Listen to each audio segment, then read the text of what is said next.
Los fenómenos poltergeist son uno de los misterios más intrigantes y perturbadores del mundo paranormal. Estas manifestaciones inexplicables de ruidos, movimientos de objeto y otros sucesos extraños han desconcertado a la gente durante siglos. En este video hablaremos sobre las 8 fases de la actividad poltergeist, desde los primeros signos de actividad hasta el clímax de la actividad.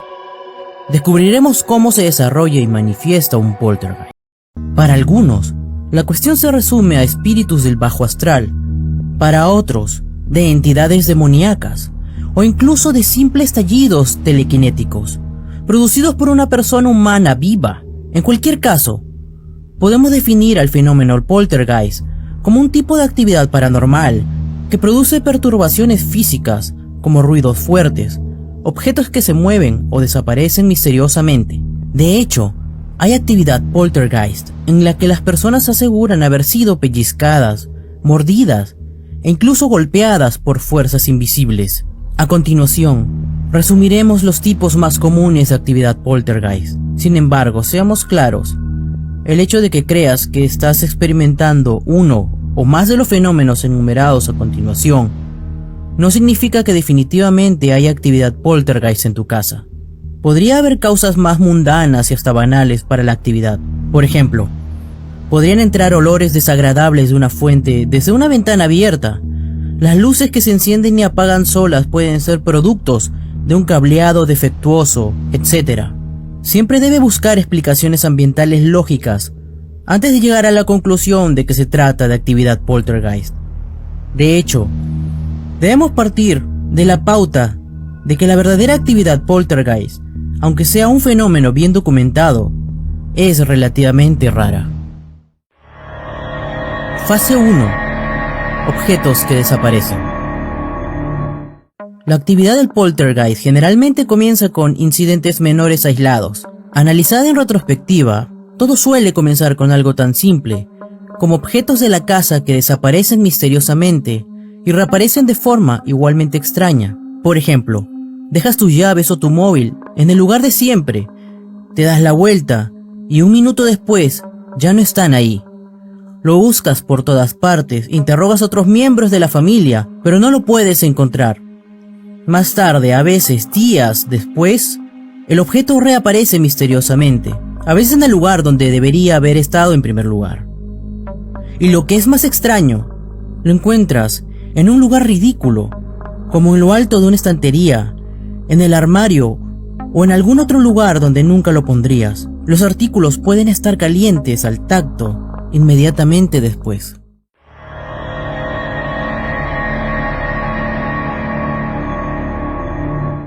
La segunda fase de la actividad poltergeist es un poco más tangible y verificable que la primera.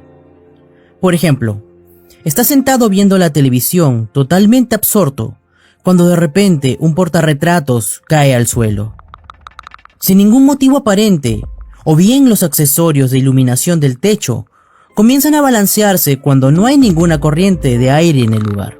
En estos casos, no es raro que la actividad poltergeist se dispare cuando el agente focal parece estar perfectamente relajado.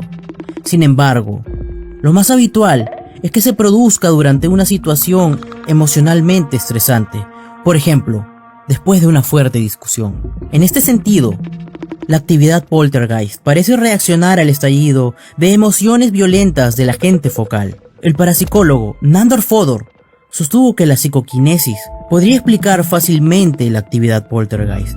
Incluso el psiquiatra Carl Gustav Jung experimentó un estallido poltergeist, nada menos que en la casa de Sigmund Freud. Carl Jung creía que los estados de trance podrían inducir esta actividad. No hablamos aquí de un trance extático, sino más bien de un estado emocional alterado. Durante una dura discusión con Freud en 1909, se oyeron extraños ruidos, como pequeños estallidos o detonaciones en la biblioteca de Freud, que Jung atribuyó a su propia ira. Por otra parte, Allan Kardec, el fundador del espiritismo, afirmó que los poltergeist son manifestaciones de espíritus desencarnados del bajo astral, más precisamente perteneciente a la sexta clase del tercer orden. Fase 3. Olores. La tercera fase de la actividad poltergeist tiene que ver con los olores.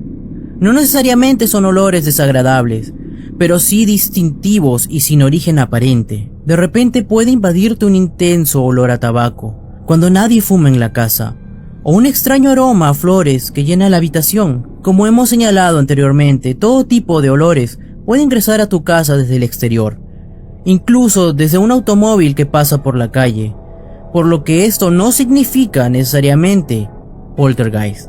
Dichos olores extraños también pueden ser un signo de actividad paranormal, producido por una entidad o asociados con energía residual que se libera espontáneamente.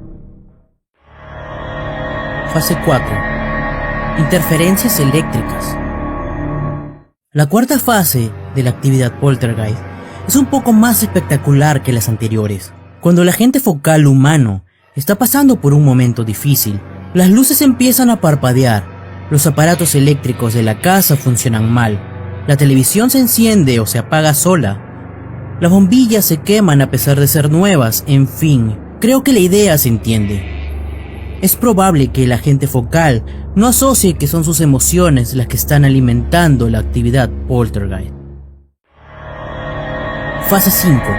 Energía espontánea. La quinta fase de la actividad poltergeist es similar a la anterior, pero un poco más compleja. Esencialmente se manifiesta a través de aparatos eléctricos o mecánicos defectuosos que comienzan a funcionar espontáneamente. Por ejemplo, ese viejo reloj familiar que no ha funcionado en años, o ese tren de juguete de los niños que empieza a traquetear en la madrugada. Por supuesto, esto te despierta, lo apagas y unos minutos más tarde se ponen en marcha nuevamente. Fase 6. Golpes, pisadas, susurros y otros ruidos. La sexta fase de la actividad poltergeist es más que inquietante que las demás. Golpes en la pared, el ruido de pasos en habitaciones donde no hay nadie, susurros. Tal vez sea la sensación de que alguien ha dicho tu nombre cuando estás solo. La actividad entonces comienza con sonidos débilmente registrados.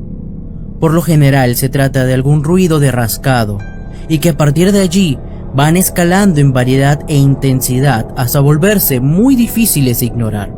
Algunos asemejan al ruido de nudillos golpeando la madera u otros objetos, como las ventanas. A veces se escuchan crujidos muy fuertes o golpes inexplicables, y en algunos casos se oye como si los objetos vibraran muy rápidamente. Estos ruidos al comienzo generalmente se escuchan por la noche, pero eventualmente pueden oírse en pleno día. Si se oyen susurros, estos nunca comienzan abruptamente. Parece haber un proceso gradual que comienza con silbidos, gruñidos, que poco a poco se transforman en murmullos o voces lejanas, como conversaciones que se están produciendo muy lejos, sin que podamos descifrar exactamente qué se está diciendo. Fase 7. Contacto físico. La última fase de la actividad poltergeist es el contacto físico y a veces el ataque. Al principio tal vez sientas que alguien te toca la espalda, te acaricia el cabello o te tira de la ropa, o bien como si alguien te respirara en la cara. Eventualmente, las cosas pueden ponerse más violentas y puedes llegar a descubrir moretones y rasguños recientes en tu cuerpo. Estos ataques son extremadamente raros, pero ocurren.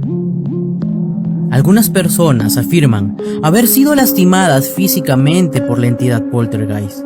A menudo se informan que han aparecido rasguños y marcas de mordeduras sin explicación. En casos muy extremos, la mascota de la casa morirá, y hasta se habla de pequeños focos de fuego que se inician espontáneamente. Muy conocido es el caso de Doris Peter, una mujer que afirmó haber sido abusada por un poltergeist. De hecho, hay una adaptación cinematográfica de este caso llamada El Ente. El caso es real, desde luego, es menos espectacular que la película, Según su testimonio, Doris empezó a sentir que algo invisible la tocaba, la acariciaba y, muy a su pesar, que algunas regiones de su geografía íntima empezaron a responder a estos estímulos invisibles.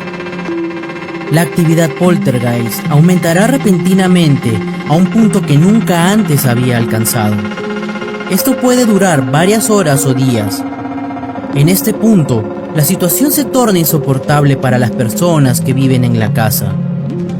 El contacto físico se intensifica y no es infrecuente que se produzca a toda hora del día, impidiendo que las personas duerman y realicen sus actividades cotidianas. Si el poltergeist puede comunicarse, por ejemplo, a través de un patrón de golpes, esto puede indicar que se irá pronto. A diferencia de afirmaciones anteriores, esto generalmente resultará ser cierto. Fase 8. Declive y final de la actividad. Así como la actividad poltergeist necesita tiempo para generarse, acumularse y desarrollarse, siempre termina abruptamente. Son raros los casos donde la actividad se debilita gradualmente y muchos donde sencillamente se apaga, como si alguien hubiese accionado un interruptor. Si bien es una buena noticia para los miembros de la familia, el final de la actividad poltergeist suele ser dramático, es decir, con un último evento que nunca antes había experimentado, como el estallido de objetos de vidrio, rajadura de los espejos de la casa y ruidos fuertes nunca antes oído. En el clímax de la actividad, el poltergeist incluso puede manifestarse físicamente. Esta aparición puede ser una figura humeante o brumosa. A veces tomará una forma humana completa y otra solo parcial. En ocasiones, esta manifestación final puede ser más extraña y aterradora todavía, asumiendo una forma animal. Después del clímax, la actividad poltergeist se detiene y todo vuelve a la normalidad. Incluso la atmósfera opresiva que pesa sobre la casa parece dispersarse inmediatamente. Sin embargo, pueden aparecer manchas de humedad o moho con olor a orina en algún rincón oscuro de la casa que deben eliminarse lo más pronto posible. Aunque la actividad poltergeist suele ser de corta duración, algunos casos han persistido durante varios años, aunque estos podrían ser multicausales. Estos casos suelen ser bastante espectaculares. No hablamos de simples golpes en la pared, sino de verdaderos martillazos acompañados de ocasionales objetos voladores.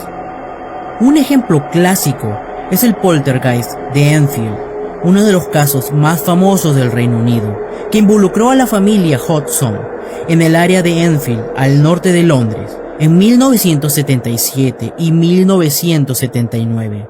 La casa de los Hodgson fue escenario de voces demoníacas, objetos moviéndose sin explicación, levitación y ruidos extraños. Los eventos se centraron en las dos hijas adolescentes, Margaret y Janet.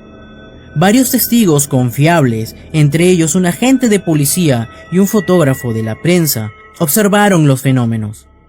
Sin embargo, en los últimos años, se encontraron evidencias de falsificaciones organizadas por Margaret y Janet, lo cual ha desvirtuado todo el caso.